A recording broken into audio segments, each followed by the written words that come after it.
আমাদের প্রাণের আকুতির একটা জায়গায় এখানে বসেছি। আমাদের জ্ঞান আমাদেরকে কিছু দায়বদ্ধতা দিয়েছে।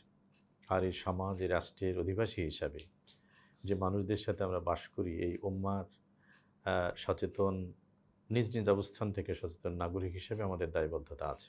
নারী বিষয়ক সংস্কার কমিশনের যে প্রতিবেদন 19 এপ্রিল 25-এ প্রণীত হয়েছে, সাবমিশন হয়েছে সরকারের কাছে, এটা নিয়ে আমি মনে করি যে আজকের এই ফোরাম চিন্তা করছে এবং একাডেমিক্যালি এটাকে ইন্টেলেকচুয়ালি এই কাজটার মানে ইসলামের সঠিক ধারণা কি সেটাকে তুলে ধরা যেতে পারে।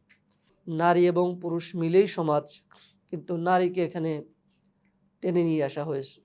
আমরা পজিটিভ দেখি যে নারীদের সম্মান, মর্যাদা এবং তারা যে সব জায়গায় অধিকার বঞ্চিত রয়েছে তাদেরকে কিভাবে অধিকার দেওয়া যায় সেটাই তাদের টার্গেট। কিন্তু পুরা যে রিপোর্টের মধ্যে কিছু সেন্সিটিভ জায়গা যেগুলো ইসলামের সাথে সাংঘর্ষিক, আমি বেশ কিছু জিনিস দেখলাম। এখানে একটা পশ্চিমা সংস্কৃতি আমাদের মধ্যে ঢুকে দেওয়ার জন্য এখানে সুপারিশ করা হয়েছে, আমাদের ইসলামের সাথে কন্ট্রাডিক্ট করে। সেগুলোকে অবশ্যই আমরা লিখিতভাবে এই পয়েন্টগুলো জাতির সামনে উপস্থাপন করব এবং এমনভাবে উপস্থাপন করব যাতে তারা বাধ্য হয় এই সংস্কার কমিশন এগুলোকে বাতিল করে নতুন করে আবার সেখানে সেগুলো যুক্ত করা।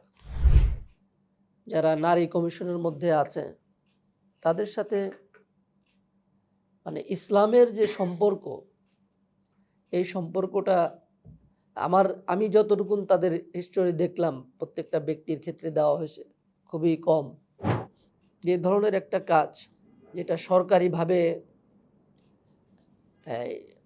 প্যাট্রোনাইজ করা হয়েছে এবং সরকারিভাবেই এটাকে নানাভাবে প্রমোট করার চেষ্টা করা হয়েছে, তো এটার মোকাবেলায় বা এটাকে সংশোধন করতে হলে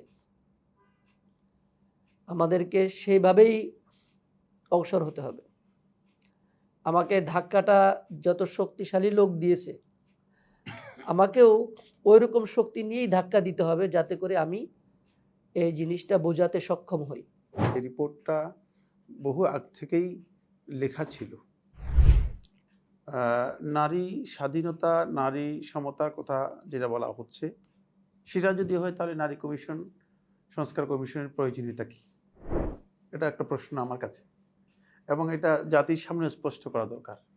যদি এই বিষয়ে আসে যে আমরা নারী স্বাধীনতা এবং নারীর সমান অধিকার চাই, সমান অধিকার মানে নারী এবং পুরুষ সমান চাই, তাহলে নারীর জন্য আলাদা সংস্কার কমিশনের প্রয়োজন কি? পুরুষের জন্য তো সংস্কার কমিশন নেই, তাহলে এটা তো বৈষম্য। এটা আমার কাছে একটা প্রশ্ন যে তারা কেন আলাদাভাবে, কোন প্রয়োজনীয়তার কারণে? যে প্রয়োজনীয়তা তারা উল্লেখ করেছে সেটা কোনো প্রয়োজনীয়তা নেই। সে প্রয়োজনীয়তা হলে তাহলে নারীদের জন্য সমান অধিকার দাবি করতে পারে না। মানে যুক্তির দিক থেকে যে প্রয়োজনীয়তার কথা উল্লেখ করেছে সেই প্রয়োজনীয়তার কথা যদি হয় তাহলে সমান অধিকারের যে কথা বলা হচ্ছে সেটার উপর প্রশ্ন নেই। কারণ এদেশে নারীদের জন্য এক ধরনের আইন, পুরুষদের জন্য আরেক ধরনের আইন, এই আইন কি বাংলাদেশে আছে কিনা বা থাকবে কিনা। তারপরে তারা মৌলিকভাবে উত্তরাধিকার আইনের উপর কঠোরভাবে আঘাত এনেছে।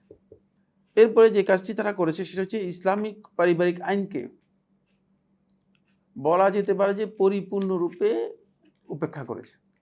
উপস্থাপকদের একটি প্রশ্ন ইতিমধ্যেই তারা এটাকে মানুষের কাছে তুলে ধরেছে, সেটা হচ্ছে এই যে এদেশ তো ইসলামী আইন অনুযায়ী চলে না। এটা কোনো সন্দেহ নেই, এদেশ ইসলামী আইন অনুযায়ী চলে না, এতে আমরা স্বীকার করছি। কিন্তু এই দেশে তো মানে 92% মুসলিম রয়েছে। সুতরাং মুসলিমদের ইসলামী জীবনযাপনের আইনের বাইরে গিয়ে তো মুসলিম জীবনযাপন করবে না। বাস্তবতা যেটা সেটা হচ্ছে কমিশনের দাবি অনুযায়ী মনে হচ্ছে যেন নারী পুরুষকে প্রতিপক্ষ হিসেবে দেখানো হয়েছে, যেখানে নারী পুরুষ সামাজিকভাবে একটা পারিবারিক বন্ধন তৈরি করবে, পারিবারিকভাবে জীবনযাপন করবে, পুরুষের সাথে নারীর সম্পর্ক, ভালোবাসার সম্পর্ক, মায়া মমতার সম্পর্ক থাকবে। সেই জিনিসটাকে অনেকটা সাংঘর্ষিক হিসেবে দেখানো হয়েছে। যেমন পশ্চিমা বিশ্বের দিকে তাকিয়ে আমরা যেটা দেখতে পাই সেটাই তারা এখানে আসলে বেশি মানে তুলে ধরেছে। কারণ হলো পশ্চিমাদের নারীদের সাথে পুরুষদের সম্পর্ক শুধুমাত্র মানে যৌন সম্পর্ক ছাড়া আর কিছুই সম্পর্ক নেই। পারিবারিক সম্পর্ক এবং মানে ভালোবাসার যে সম্পর্ক সেগুলো নেই। মৌলিক আপত্তিকর বিষয়গুলোর মধ্যে 1 নম্বর হচ্ছে যৌন পেশাকে অপরাধ হিসেবে চিহ্নিত না করা এবং শ্রম আইনে একে স্বীকৃতি দেয়া। 3য় অধ্যায় 37 পৃষ্ঠা। যৌন পেশা এই কথাটা বলাটাও তো মানে পৃথিবীর কোনো ধর্ম ব্যবস্থায় যেটা নেই। হ্যাঁ, রুচিবোধের বিষয়, ঠিক না? আর দ্বিতীয়ত যে মানে এখানেই উল্লেখ করেছে যৌন পেশা, এই শব্দটার মানে এটা কি বোঝায়, এর অর্থ কি? তাহলে মানুষগুলো কাজকর্ম ছেড়ে দিয়ে তারা যৌনতাকে পেশা হিসেবে গ্রহণ করবে? মানে মানে কাজকর্ম ছেড়ে দিয়ে যৌনতাকে তারা আলাদা মানে পেশা হিসেবে গ্রহণ করবে, এটা কীভাবে সম্ভব? প্রত্যেকটা আইনের তো একটা ভিত্তি আছে, হয়তো ধর্মীয় মূল্যবোধ আছে অথবা জাতীয় মূল্যবোধ আছে, ঠিক না? আইনের ভিত্তিগুলো আছে, আমাদের জানা আছে। হয়তো ধর্মীয় মূল্যবোধের উপর ভিত্তি করে হবে, অথবা জাতীয় মূল্যবোধের উপর ভিত্তি করে, অথবা মানে আন্তর্জাতিক নৈতিকতার উপর ভিত্তি করে মানে আইনগুলো হবে। কিন্তু যৌনতা কোন আইনের ভিত্তিতে মানে এটা পেশা হবে? যৌন কর্মীদেরকে শ্রমিক হিসেবে স্বীকৃতি ও স্বাস্থ্যসেবার ব্যবস্থা করা প্রয়োজন।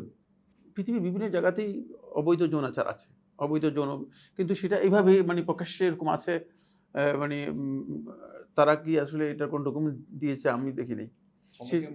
হ্যাঁ, শ্রমিকের মর্যাদা নিয়ে কোথাও মানে, কারণ হচ্ছে শ্রমিকের মর্যাদা দিয়ে যদি হয় থাকে তাহলে তো সেটা মানে এর জন্য আলাদা একটা ডিপার্টমেন্ট করতে হবে, যেটার জন্য ডিপার্টমেন্ট। গৃহকর্ম ও পরিচর্যার কাজের স্বীকৃতি দিতে হবে এবং তাদেরকে পরিবারের সদস্যের মধ্যে পুনর্বন্টন করতে হবে। মানে কর্মচারীদেরকে পরিবারের সদস্যদের মধ্যে বন্টন করে দিবে মানে কি? এটা তো জাহিলি যুগের কথার চেয়েও বাড়ি আমার কাছে। এই বন্টন করে দেওয়ার পদ্ধতি কি? এটা কত নম্বর? এটা পৃষ্ঠা নম্বর হচ্ছে 15 নম্বর পৃষ্ঠায় রয়েছে। সম্পত্তির অধিকার নিয়ে 1 নম্বর হচ্ছে উত্তরাধিকার আইন সংশোধন করে নারীদের জন্য সমান উত্তরাধিকার এর অধিকার নিশ্চিত করা, যাতে ধর্মীয় ও নাগরিক আইনের মধ্যকার বৈষম্য দূর হয় এবং সম্পত্তির উপর নারীদের পূর্ণ অধিকার নিশ্চিত করা যায়। আপনি যদি নারীর অধিকার পান, নারীর যদি মালিকানা উত্তরাধিকার পান, তাহলে অবশ্যই ধর্মীয় আইনের মাধ্যমে পেয়েছেন। অন্য কোনো আইনে নারীর উত্তরাধিকার নেই। কোথায় দেখা দেখি আমরা একটু দেখি নারীর উত্তরাধিকারের ব্যাপারে পৃথিবীর কোন কোন আইনে কি বলা আছে। নারীর উত্তরাধিকার আইন তো মূলত ধর্মীয় আইনের মধ্যেই রয়েছে, শুধুমাত্র ইসলাম ধর্মের আইনের মধ্যে রয়েছে, তাও অন্য ধর্মের মধ্যে এ নিয়ে যথেষ্ট বিতর্ক রয়েছে। সুতরাং তারা যেভাবে বিষয়টা মানে উত্থাপন করেছে, মনে হচ্ছে যেন মানে তাদের আগে থেকেই আইনের মানে নারীর উত্তরাধিকার আইন রয়েছে। নারীর জন্য উত্তরাধিকার আইন নেই। ধর্ম মূলত ইসলামই নারীর জন্য উত্তরাধিকার দিয়েছে। এই বিষয়টা তাদের হয়তো জানাও নেই। ইসলাম ছাড়া মানে হিন্দু ধর্মে নারীর উত্তরাধিকার নেই, ইহুদিদের কাছে নারীর উত্তরাধিকার নেই, অন্যান্য ধর্মের স্বীকৃত আইনে নারীর কোনো উত্তরাধিকার নেই। সুতরাং তাহলে তারা কিসের ভিত্তিতে উত্তরাধিকারের কথা বলছে? যে উত্তরাধিকারের কথা বলতে হলে তো আগে ধর্মকে স্বীকার করতে হবে। যদি ধর্ম স্বীকার আপনি না করেন, তাহলে আপনার জন্য ধর্মীয় উত্তরাধিকারের প্রশ্নই আসে না। বৈবাহিক সম্পর্কের মধ্যে জোরপূর্বক যৌন সম্পর্ক দর্শন হিসেবে অন্তর্ভুক্ত করে আইন সংশোধন করা, এটা তাহলে বিবাহিক সম্পর্কটা কি জন্য? ঠিক না? এটা তো একেবারেই মানে এত সাংঘর্ষিক বিষয়। তাহলে বিবাহ কি জন্য? বিবাহ কাকে বলা হয়? ঠিক না? যদি এটাকে ধর্ষণ বলা হয়, তাহলে বিবাহ অর্থটা কী হবে? এরপরে যে পয়েন্টটা, সেটা আরও জঘন্য, এবং সেটা হচ্ছে সমস্ত ধর্মীয় বিধানের সাথে সাংঘর্ষিক, শুধুমাত্র ইসলামের সাথে সাংঘর্ষিক তা না।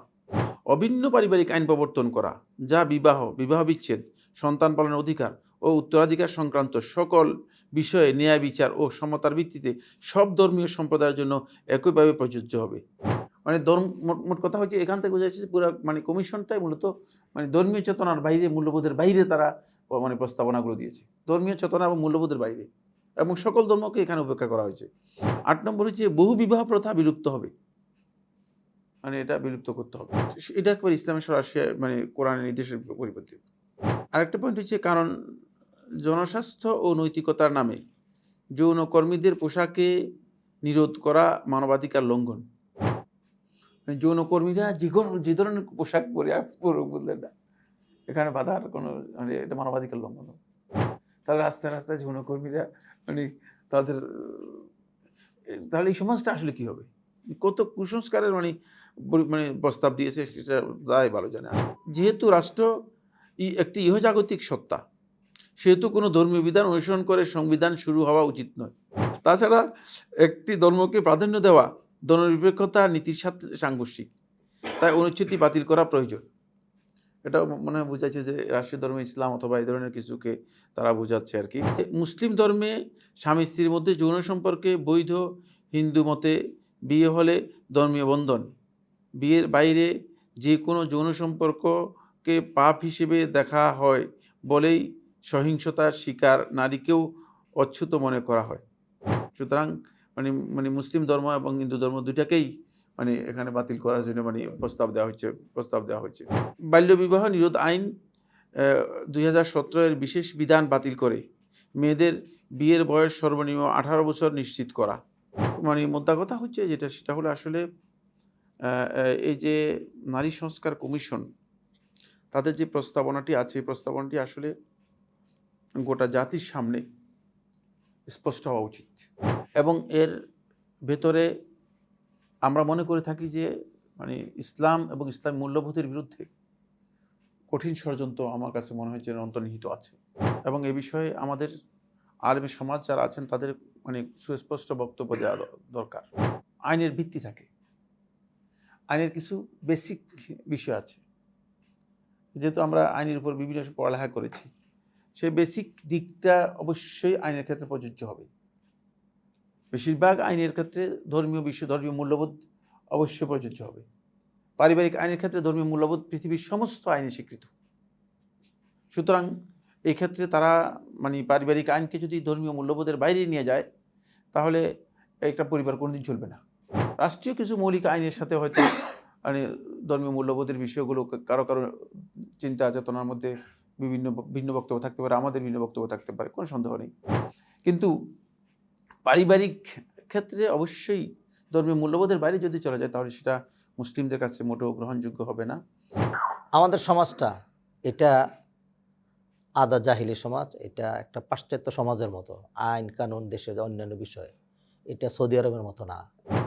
কোন প্রতিরোধে কিভাবে কাজ হবে সেটা আমাদেরকে চিহ্নিত করতে হবে। 1 নাম্বার ইন্টেলেকচুয়াল প্রতিরোধ, এটা খুবই জরুরি। ইন্টেলেকচুয়ালের জন্য আমরা সবাই উপযোগী না। এটা যারা গবেষণা বুঝেন, যারা এটা পাল্টা কাউন্টার দিবেন, চিহ্নিত করবেন, সেরকম একটা বোর্ড গঠন করা লাগবে। সেটা ডিএসি ইসলামিক সেন্টার আছে, ডক্টর মঞ্জুর মাহমুদ ভাইয়ের আলাদা প্রতিষ্ঠান আছে। এখান থেকে আপনারা একটা কমিটি গঠন করেন, কিছু লোক সিলেক্ট করেন, সেটাকে আবার দেখার জন্য কিছু মুশরিফ নিয়োগ করেন। এইভাবে এটা আগাক। আমি যেটা মনে করি, এটা আমার ব্যক্তিগত মতামত, সেটা হলো শুধু এই ধারায় এগিয়ে হবে না। যে প্রতিবেদন দাখিল করেছে এটা একটা ইন্টেলেকচুয়াল প্রতিবেদন, রাষ্ট্রীয় উদ্যোগে, রাষ্ট্রীয় পৃষ্ঠপোষকতায়, রাষ্ট্রীয় খরচে। হ্যাঁ, ওইটাকে কাউন্টার দেওয়ার মতো ওরকম সময়, অর্থ, পৃষ্ঠপোষকতা কোনো কিছু আমাদের নাই। জুমার খুতবায় আমরা যদি মানুষদেরকে সচেতন করি, ডক্টর সাইফুল ভাই যে পয়েন্টগুলো তুলে নিয়ে আসছেন, এটাকে আমরা 3টা জুমায় যদি ভাগ করতে পারি, যে একটা অধ্যায় থেকে চিহ্নিত জিনিসগুলো নিয়ে এসে মানুষকে শোনানো, এই শুনেন, এই সাংঘর্ষিক সমাজ এই আছে, এই হবে, এটা হচ্ছে, এরকম হলে এটা হবে, আপনারা সচেতন হন। মানুষকে সচেতন করা, কারণ সাধারণ মানুষ যারা আমাদের দেশের ওভারঅল যারা, এই লোকগুলোর মধ্যে 95% কি ইন্টেলেকচুয়ালি উপযুক্ত? অবশ্যই না। তো এই লোকগুলোর কোনো ভূমিকা থাকবে না? থাকবে। কুল্লুন ইয়ামালু আলা শাকিলাতিহি ফারাব্বুকুম আ'লামু বিমান হুয়া আহদা সাবিলা। রাজনৈতিক প্রতিরোধ লাগবে, সামাজিক প্রতিরোধ লাগবে, ধর্মীয় প্রতিরোধ লাগবে, ইন্টেলেকচুয়াল প্রতিরোধ লাগবে। অতএব সেই ক্ষেত্রে আমরা যেন আর একটু উদার হই, সবার কাজকে যেন পজিটিভলি আমরা দেখি। আমাদের দেশের সাধারণ জনগণ যারা আছেন, এরা কেউই এটার সপক্ষে যাবে না, একদমই না। 95%-এর বেশি এটাকে অনুমোদন করবে না। এগুলি কিছু একদম যেগুলি নর্দমা থেকে উঠে এসছে, একদম পচে গিয়েছে, এটা তাদের কাজ। এটা মানে খুব শক্ত প্রতিবাদ হওয়া দরকার। কিছুদিন আগে ধরেন ওই যে মার্চ ফর গাজা যেটা হয়েছে, এটা কিন্তু আমাদের দেশ বাহিরে বড় ধরনের একটা প্রভাব ফেলেছে। এই ধরনের একটা যদি করা যায়, তাইলেই এটা আমাদের সরকারের টনক নড়বে। এটার জন্য বড় ধরনের মিছিল এবং বড় ধরনের ঘেরাও কর্মসূচি দিতে হবে। এবং সেই ঘেরাও কর্মসূচিতে আমি একমত। প্রতিটা মানুষের পছন্দ দাঁড়ায় যাওয়ার কথা। আমার ছেলে আরেকটা মেয়ের সাথে চলে যাবে, আমি কিছুই বলতে পারবো না। যে কোনো জায়গায় উল্টাপাল্টা কাজ হবে, রাষ্ট্রীয়ভাবে স্বীকৃত, কিছুই বলতে পারবো না। সেইখানে আমি চুপ করে থাকবো? সেজন্য আমার এখানে যেইটুকুন করার আছে সবটুকুন করা লাগবে। এবং এইভাবে করেই কিন্তু যদি এইভাবে ওভারঅল সাধারণ জনগণ না থাকতো, তাইলে কিন্তু ওই যে একটা জুলুমি তৎপরতা যেটা ছিল সেটা আরও অনেক দূর চলে যেত, এবং এই ধরনের সংস্কার এইগুলি কিন্তু বাস্তবায়িত হয়ে যেত সবই। এদেশের নারীরা যদি রাষ্ট্রীয়ভাবে বা সামাজিকভাবে যদি কোনো বৈষম্যের শিকার যদি হয়ে থাকে, শরীয়ত সম্মতভাবে সেটাকে রেকটিফিকেশনের সুযোগ, এটাই আসলে নারী কমিশনের মূল প্রতিপাদ্য বিষয় হওয়া উচিত আমি মনে করি। এদেশের 90% মানুষ মুসলমান, সুতরাং 10 জন 20 জন নারী এই 90% মুসলমানের নারীদের, ইভেন সংখ্যালঘু যে 10% আছে তাদের প্রতিনিধিত্ব করে না। এদেশে একটা ইসলামী সংস্থা যেভাবেই হোক সরকারিভাবেই আছে, ইসলামী ফাউন্ডেশন। তত্ত্বাবধায়ক গভর্নমেন্ট বা অন্তর্বর্তীকালীন সরকার নারীদের এই বৈষম্য যদি রিয়েলি থেকে থাকে সেটাকে কমানোর জন্য, সেটাকে সমন্বয়ের জন্য এই দেশের বিশিষ্ট আলেম ওলামাদেরকে দিয়ে ইসলামী ফাউন্ডেশনের অধীনে এই কমিশনটা হওয়া উচিত ছিল। তারা অন্যান্য মুসলিম কান্ট্রি কোরআন এবং সুন্নাহকে সামনে রেখে তারা এই সমস্যার সমাধান জন্য দায়িত্ব তাদেরকে দেওয়া উচিত ছিল। কিন্তু এই দেশ 200 বছর যখন ইংরেজরা শাসন করেছে তখনও তো সে একই আইন, এই উত্তরদিকে আইন ছিল, সেখানে তারাও তো হাত দেয়নি। নারী এবং পুরুষের মধ্যে সৃষ্টিগতভাবেই তো বৈষম্য আছে। বৈষম্য থাকা তো খারাপ কিছু না, এটা যদি জাস্টিফাইড যদি হয়, এটা যদি ন্যায়ভিত্তিক যদি হয়, এটা যদি ইনসাফ ভিত্তিক যদি হয়, তাহলে সে বৈষম্য থাকবেই। It is appreciable. এদেশে একটা বাচ্চা যখন জন্মগ্রহণ করে তখন তার পরিবার থেকে বা তার পিতা এবং তার যে বৈধ উত্তর, যে তার আইনসঙ্গত উত্তরাধিকারী আছে, তাদের মানে তত্ত্বাবধানে বালেগ হওয়া পর্যন্ত তার ভরণ পোষণের দায়িত্ব থাকে, যেটা 13 বছর 14 বছর 15 বছর। কিন্তু একটা মেয়ে সন্তান যখন পৃথিবীতে আসে, তো যদি বৈষম্য না থাকতো তাও তো পিতামাতা তাকে 13 বছর 14 বছর পর্যন্ত দেখার কথা। কিন্তু সেখানে ইসলাম কি বলেছে? সেখানে ইসলাম বলেছে তাকে বিবাহের মাধ্যমে পাত্রস্থ করা পর্যন্ত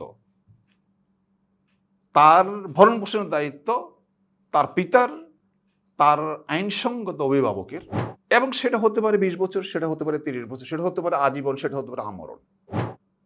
এই হলো প্রথম পর্ব। তারপর যখন সেটাকে পাত্রস্থ করা হলো, তার সমস্ত এক্সপেন্ডিচার বহন করবে তার স্বামী। সেখানে বৈষম্য নাই? সেখানে তো বৈষম্য আছে।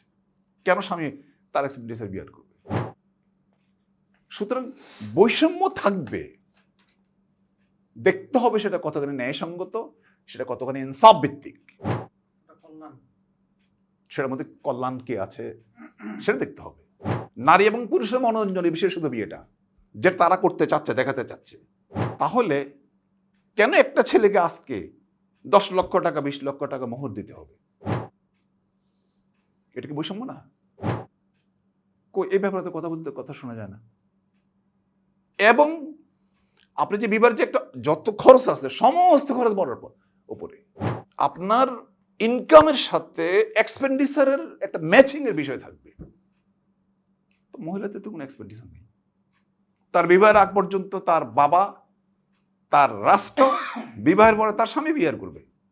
সুতরাং তার যেটা আছে সেটা তো তার সবসময় সারপ্লাস থাকবে, সেটা সেভিংস থাকবে। আর ওই গো বেচারা, সে তো সকাল থেকে বের হয় রাত্রি 10টা পর্যন্ত, তাকে হাড় ভাঙা পরিশ্রম করতে হয় ওই স্ত্রীর এবং ওই বাচ্চাদের অন্য বছরের বাসস্থানের জন্য। এই যে নারী নীতি, তারা যেভাবে কি বলছে, আমার শরীর সিদ্ধান্ত নেওয়ার দায়িত্ব আমার। মিথ্যা কথা, মিথ্যা কথা।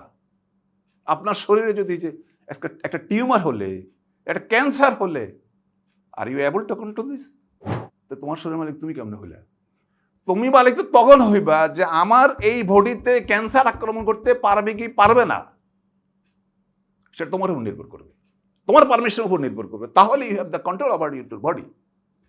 তুমি তোমার বডির মালিক না, আল্লাহ রাব্বুল আলামিন বডির মালিক। একটা জ্বর কন্ট্রোল করেন, সামান্য একটা কি একটা ডায়াবেটিস কন্ট্রোল করো না, এটা কিডনি কন্ট্রোল করো না, তো তুমি কেমন তোমার শরীরের মালিক হলে? What is profession? পেশা বলতে কি বোঝায়? আপনি যা ইচ্ছা তাই, এটা কি পেশা? আপনি যৌনকর্মীদেরকে শ্রমিকের মর্যাদা দিবেন। পেশা সেখানে একটা রাষ্ট্রীয় কাঠামো থাকে, ধর্মীয় দৃষ্টিভঙ্গি থাকে, সেটাকে পেশা। একজন চুরি করলো, সেটা পেশা হলো, সেটা বললো আমি আমার পেশা। ডাকাতি করলো, রাহাজানি করলো, তারপরে বাচ্চারা উঠাই নিয়ে গেলে জিম্মি করে টাকা চাইলো, ইট ইজ প্রফেশন? এটা কি পেশা? এটা পেশা না।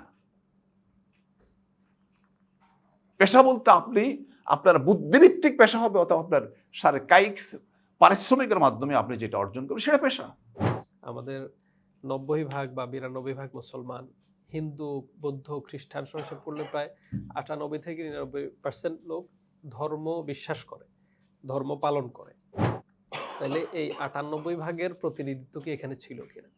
বা শুধু মুসলিমদের হিসাব করলে যদি 10 জন হয়, 9 জন তো মুসলিম হওয়ার কথা, যারা মুসলিমদের প্রতিনিধিত্ব করবে, ইসলামী বিশ্বাস লালন করবে।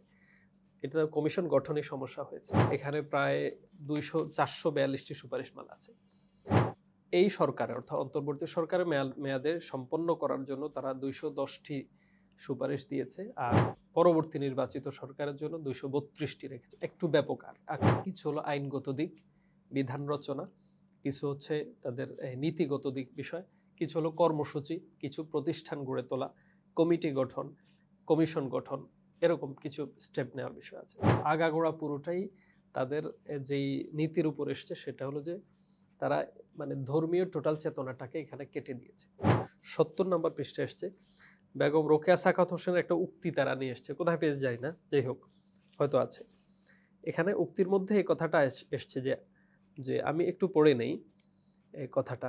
যখনই কোনো ভগিনী মস্তক উত্তোলনের চেষ্টা করিয়াছেন, অমনি ধর্মের দোহাই বা শাস্ত্রের বচনস্বরূপ অস্ত্রাঘাতে তাহার মস্তক চূর্ণ হইয়াছে।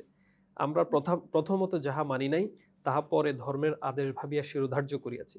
আমাদিগকে অন্ধকারে রাখিবার জন্য পুরুষগণ ওই ধর্মগুলোকে ঈশ্বরের আদেশপত্র বলিয়া প্রচার করিয়াছেন। এই ধর্মগুলি পুরুষ রচিত বিধি ব্যবস্থা ভিন্ন আর কিছু নয়। এটা হলো এদের আকীদা।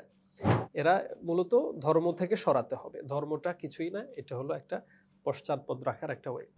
এই চিন্তা এবং দর্শন থেকে ওরা পুরো ব্যাপারটা তৈরি করেছে। এটাকে আসলে সংশোধন করা সম্ভব নয়, মানে ঠক বাস্তে গাউজার, এটাকে সংশোধন করতে গেলে এটা পুরো বাতিল করতে হবে। কিছু জিনিস কাঠামোগত বিষয় আছে, এটা নেওয়া যায়।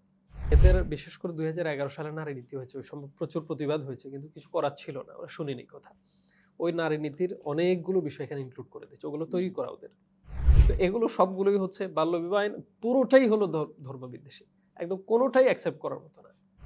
এটা একটা পশ্চিমা ষড়যন্ত্রের অংশ। এটা বিশেষ করে যেখানেই মুসলিমরা কোনো একটা উত্থান অথবা স্বাধীন হচ্ছে অথবা তাদের অগ্রগতি হচ্ছে, ঠিক এই জায়গায় এরা কিছু অস্ত্র ব্যবহার করে। একটা হলো সংখ্যালঘু আর একটা নারী। বিশেষ করে এই দুইটা কার্ড তারা ব্যবহার করেছে। সাম্প্রতিক যে সিরিয়াতে অভ্যুত্থান হলো, ঠিক এখানেও এই দুইটা বিষয় তারা কার্ড খেলেছে, মানে মোটামুটি ভালোই খেলেছে। এখনও তারা এটা নিয়ে কাজ করতেছে। বাংলাদেশ যখন স্বাধীন হলো 71-এ, ঠিক তখনও কিন্তু নারী বিষয়ক একটা আইন পাশ হয় 1972। ঠিক এটাকেও এরা রেফার করেছে। সুতরাং আমরা এটার অ্যান্টিতে মুসলিম নারীদের প্রতিনিধিত্ব করে এমন অর্গানাইজেশন একাধিক তৈরি করতে হবে, এবং ভেরি রিসেন্টলি কাজটা করতে হবে, সিরিয়াসলি এটা করতে হবে। কারণ এখানে বহু জায়গায় মানে এইটা কতটুকু কার্যকর হবে না, কি হবে না হবে সেটা এখনো বলা যাচ্ছে না, কিন্তু বহু জায়গায় এরা বলেছে এই জায়গায় নারীবাদী সংগঠন, নারী বিষয়ক, নারী অধিকার নিয়ে যারা কাজ করে ওদের প্রতিনিধিত্ব রাখে। এমনকি জাতীয় সংসদে ওরা বলছে 50%, মানে 600 সংসদীয় আসন রাখতে হবে, এরা প্রস্তাব করেছে। 300 সংরক্ষিত নারী রাখতে হবে, আর 300 সাধারণ। ওই 300-র ভিতরে নারীরা নির্বাচন করতে পারবে, মানে সবাই নারী পুরুষ। 300 কমন, 300 নারীদের জন্য। এবং তারা সংবিধানের সংসদে উচ্চ কক্ষ নিম্ন কক্ষ বলেছে। উচ্চ কক্ষে ওরা বলেছে মানে 5 জন, অন্তত 5 জন তারা এই নারীবাদী সংগঠন থেকে প্রতিনিধিত্ব রাখে উচ্চ কক্ষে। চিন্তা করেছেন দেশের আইন পাশের এদের কোনো ভিত্তি নেই, জনসমর্থনে, জনপ্রতিনিধি না, এরা এদেরকে উড়ে এসে জুড়ে বসানোর মতো আর কি। এদেরকে এখানে সিলেকশন করতে হবে, ওরা ওখানে আইন পাস করবে। আমরা স্মারকলিপি তৈরি দিতে হবে প্রধান উপদেষ্টা বরাবর, এটা একটা কাজ। দ্বিতীয় হলো সেমিনার করতে হবে অবশ্যই। 3 নাম্বার হচ্ছে মানববন্ধন করতে হবে ব্যাপক হারে, বিভিন্ন ব্যানারে, বিভিন্ন লোকদের, এবং এটা করবে। আমরা যদি তাদের পেপার ধরাই দিই তারা করবে। এটার সপক্ষে জনসমর্থন আছে প্রচুর। 4 নাম্বার হচ্ছে বিভিন্ন সম্পাদকীয় কলামে এ বিষয়ে ব্যাপক লেখালেখির ব্যবস্থা করা। সম্পাদকদের কনভিন্স করতে হবে, কথা বলতে হবে, হাতে তুলে দিতে হবে, পেপার একদম তৈরি করে দিতে হবে। উনি জাস্ট 2-4 শব্দ হেরফের করে লিখবে। এবং এই বিষয়ে আমরা কিছু কাজ করছিলাম একসময় 2012-13 দিকে, ওই যে ফাজিল কামিল মাদ্রাসা শিক্ষা নিয়ে আমরা বিভিন্ন পত্রিকার গুরুত্বপূর্ণ দায়িত্বশীল বা সম্পাদক তাদেরকে দিয়েছি যে এইটা দেন, আপনি আপনার মতো করে লিখে দেন। যখন রেডি করে দেওয়া হয়েছে তখন তিনি আর মানে সহজে রিসিভ করছেন এবং এটা লিখেছেন। সব পত্রিকায় প্রায় 30-35টা পত্রিকায় লেখার ব্যবস্থা করে। তো এই কাজটা আমরা করাইতে হবে। যখন প্রচুর পত্রিকা আসবে তখন গভর্নমেন্টের টনক নড়বে যে ঘটনা কি, এটা অবশ্যই গুরুত্ব দিতে হবে, নইলে তো প্রেশার আসবে। 5 নাম্বার হচ্ছে যে বুকলেট, লিফলেট তৈরি করে বিতরণ করা। এটা জনসচেতনতার জন্য ইমাম, খতিব, এরপর সাধারণ মানুষ, বুদ্ধিজীবী, শিক্ষাবিদ, সাংবাদিক, মানে এগুলো তৈরি করে করে দিতে হবে। 6 নাম্বার হলো টকশোর আয়োজন করতে হবে। এ বিষয়ে একদম তথ্যভিত্তিক টকশো, কথা, ভিডিও, এগুলো ক্লিপ তৈরি হবে। টকশো করলে এটা আসবে, এটাও জনসচেতনতার জন্য হতে পারে এবং প্রেশার তৈরি করার জন্য। 7 নাম্বার হলো ভিডিও ক্লিপ তৈরি করতে হবে সিরিজ আকারে, যে পুরো আমরা যে রিভিউ করলাম, ধরুন আমরা 50টা পয়েন্ট বের করলাম যে এটা সমস্যা, তাইলে 50টার উপর আমরা 10টা বা 5টা আমরা ভিডিও ক্লিপ তৈরি করতে পারি, একদম সিরিজ পর্যালোচনা, তথ্যভিত্তিক, এবং জায়গায় এটা আছে, এটা এই কারণে আমাদের জন্য ক্ষতিকর, এই সমাজের জন্য ক্ষতিকর, এই দেশের জন্য। শুধু ধর্মকে আমরা হাইলাইট না করি, ধর্ম একটা অত্যন্ত গুরুত্বপূর্ণ বিষয়, পাশাপাশি আমরা আরও বিভিন্ন বিষয় হিট করি যে এটা আমাদের এই সমস্যা, এটা হবে, এটা করলে অশান্তি হবে, এটা করলে সমস্যা হবে। তথ্যভিত্তিক বিষয়গুলো সিরিজ আমাদের ভিডিও ক্লিপ তৈরি করে অন্তত 5টা বা 10টা ক্লিপ তৈরি করলে এটা একটা দলিল হয়ে যাবে, এটা একটা মানে অন্যদেরও মানে পাওয়ার মতো একটা জিনিস হবে আর কি। 8 নাম্বার হলো যে বিভিন্ন ঘরানা ব্যক্তিদের সাক্ষাৎকার নিতে হবে। এটা নিয়ে সাক্ষাৎকার নিয়ে এটা একটা কাউন্সিলিংও বটে, আবার তাকে সচেতন করা হলো এবং তার স্টেটমেন্টটা নিয়ে নেওয়া হলো যে সেই লোকটা চায় না, এই লোক চায় না, আপনার এটা এই লোক চায় না। রাজনীতিবিদ, ধর্মীয় ব্যক্তিত্ব, বুদ্ধিজীবী, সাংবাদিক, নাগরিক সমাজ, ইমাম, খতিব, এরকম বিভিন্ন ঘরানার লোকদের সাক্ষাৎকার নিই। 9 নম্বর মসজিদে খতিবদের মাধ্যমে এটা আমরা মানে তাদেরকে কাউন্সিল করবো, তারা যেন বলে, এবং যদি উপাদান তাদেরকে হাতে দেয় তারা বলবে, সবাই বলবে। তাদের মাধ্যমে ব্যাপক একযোগে আমরা যদি 3-4 জুমা সমানে বলাইতে পারি, এটা বিরাট একটা প্রভাব তৈরি করবে ইনশাআল্লাহ। আরেকটা কাজ করতে পারি, সেটা হলো আমরা নারীদের মাধ্যমে সংবাদ সম্মেলন করতে পারি। শিক্ষাবিদ বা নানান ঘরানার নারী যারা ইসলামকে লালন করে, ভালো পছন্দ, ইউনিভার্সিটি বহু টিচার আছে, ফিমেল টিচার, তাদের মাধ্যমে আমরা অবশ্যই মানে এক বা একাধিক সংবাদ সম্মেলন ব্যবস্থা করতে পারি। সর্বশেষ হলো গণস্বাক্ষর অভিযান করতে পারি আমরা। গণস্বাক্ষর, যে এটা নিয়ে একদম সারা দেশ থেকে আমরা ফরম্যাট তৈরি করে ইমামদের মাধ্যমে নানান সোর্সে আনা যাবে, সংগঠনের থ্রুতে আনা যাবে, কারণ এগুলো সংগঠন এটা খুব সিরিয়াসলি নিচ্ছে। তো নানান থ্রুতে আমরা যদি গণস্বাক্ষর নেই, 1 কোটি লোক স্বাক্ষর দেবে যে এটা বাতিল করতে হবে, মানে এটা প্রেশার তৈরি করতে হবে। আর যে সভা, যেটা আন্দোলন, সংগ্রাম, এগুলো এই কাজগুলো করলে এটা অটোমেটিক হয়ে যাবে, বিভিন্ন সংগঠন করবে, মানে দেখবেন লক্ষ লক্ষ লোক মাঠে নেমে যাবে এটা নিয়ে। এই যে হিন্দু মহিলাদেরকে কিন্তু কোনো অধিকার নেই, বিয়ে হয়ে যাওয়ার পরে বাবার বাড়ির থেকে সে কিছুই পায় না, তখন যা দেওয়ার নগদ দিয়ে দেয়। এই যে একটা ব্যাপার, এই ব্যাপারটা জনগণকে আরও সচেতন করা উচিত, জানানো উচিত। আমরা সবাই জানি যে মহিলারা মোহর পায়, তারপরে স্বামীর কাছ থেকে অংশ পায়, ওই যে মিরাজ থেকে পায়, ওই সম্পদ থেকে, আবার বোন ভাইয়ের কাছ থেকে পায়, বাবার কাছ থেকে পায়, সব দিকে তারা বেশি পেয়ে আল্লাহ মর্যাদা দিয়েছেন, মার মর্যাদা দিয়েছেন, সব দিক থেকে মানে যথেষ্ট দিয়েছেন। এই ব্যাপারে আর কোনো নড়াচড়া করার কোনো যুক্তিকতা নেই যে এখানে কম বেশি করতে হবে বা কোনো কিছু করতে হবে, এরকম কোনো কিছু নাই। ইসলাম পরিপূর্ণ দিয়ে দিয়েছে আলহামদুলিল্লাহ। ওদের কাছে আমার যেটা প্রশ্ন, যে যারা ওই যে যৌন স্বাধীনতা চাচ্ছে বা নারীদের আরও যা ইচ্ছা তাই চাচ্ছে, অনেক কিছু পোস্টার টোস্টার দেখা যাচ্ছে ইউটিউবে, এই বিকৃত এই মানসিকতার যে মহিলাগুলা বা এই ধরনের সাথে যারা পুরুষ আছে, তাদের কাছে প্রশ্ন যে আপনারা যে এদেরকে কর্মী বা যৌন কর্মী বা এরকমকে স্বীকৃতি দিতে চাচ্ছেন, অনেক সুবিধা দিতে চাচ্ছেন, অনেক কিছু স্বাধীনতা দিতে চাচ্ছেন, আচ্ছা আপনারা কি চান, আপনারা কি নিজের যৌনকর্মী হতে রাজি আছেন? অথবা আপনার মা, আপনার বোন, আপনার মেয়েকে কি এই চাকরি দিতে রাজি আছেন? যে ধরেন এটা একটা চাকরি, বলছেন চাকরির মতো হবে, আপনারা কি এর স্বাচ্ছন্দ্য করবেন বা পছন্দ করবেন যে এদেরকে এখানে দিতে হবে?